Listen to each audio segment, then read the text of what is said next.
Now comes Admiral Lou, who represents what seems to be a growing Chinese belief that America is too weak to fight.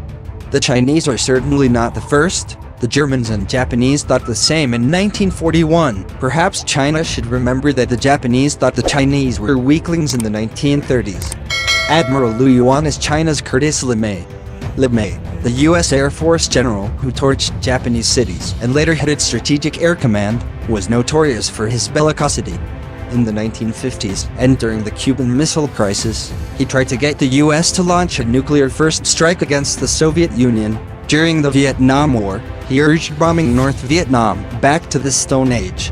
Now comes Lou Yuan, Deputy Chief of the Chinese Academy of Military Sciences and a prolifically hawkish military commentator who supports the Chinese invasion of Taiwan. Last month, Yuan told an audience at a Chinese military-industrial conference that China could solve tensions over the South and East China Seas by sinking 2 U.S. aircraft carriers. This would kill 10,000 American sailors. What the United States fears the most is taking casualties, said Lou. We'll see how frightened America is. Lou has previously urged an invasion of Taiwan if the U.S. Navy uses the island, regarded by China as a renegade territory, as a naval base. If the U.S. naval fleet dares to stop in Taiwan, it is time for the People's Liberation Army to deploy troops to promote national unity on the island, he said. LeMay was no fan of communism, but he would have understood Lou's sentiment. Unfortunately, neither man seemed to know the difference between aggressiveness and foolhardiness. LeMay's first strike on the Soviet Union would have triggered World War III against a nuclear-armed superpower. Even if the US had managed to destroy most Soviet nuclear weapons, it would only have taken a few bombs landing New York or Los Angeles to kill millions, not to mention a Soviet army that would have wreaked vengeance on Western Europe. Now comes Admiral Lou, who represents what seems to be a growing Chinese belief that America is too weak to fight. The Chinese are certainly not the first. The Germans and Japanese thought the same in 1941. Perhaps China should remember that the Japanese thought the Chinese were weaklings in the 1930s.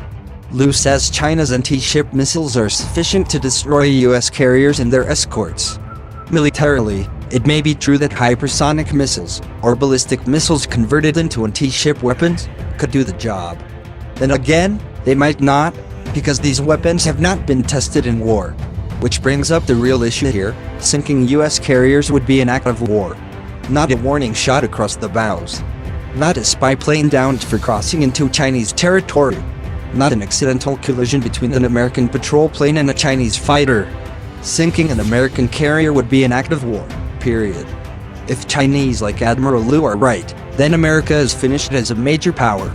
If 10,000 dead American sailors aren't worth fighting over, then neither will the US defend Taiwan, or Japan, or Israel, or Western Europe.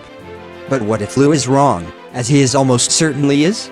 No US president, no senator or congressman could remain in office if they did not respond forcefully to the sinking of US carriers, the very symbol of American power and prestige. To the American psyche, such an act would be equivalent to Pearl Harbor or 9/11. I fear all we have done is to awaken a sleeping giant and fill him with a terrible resolve, Japan's Admiral Yamamoto said after Pearl Harbor. Admiral Lou would do well to heed the advice.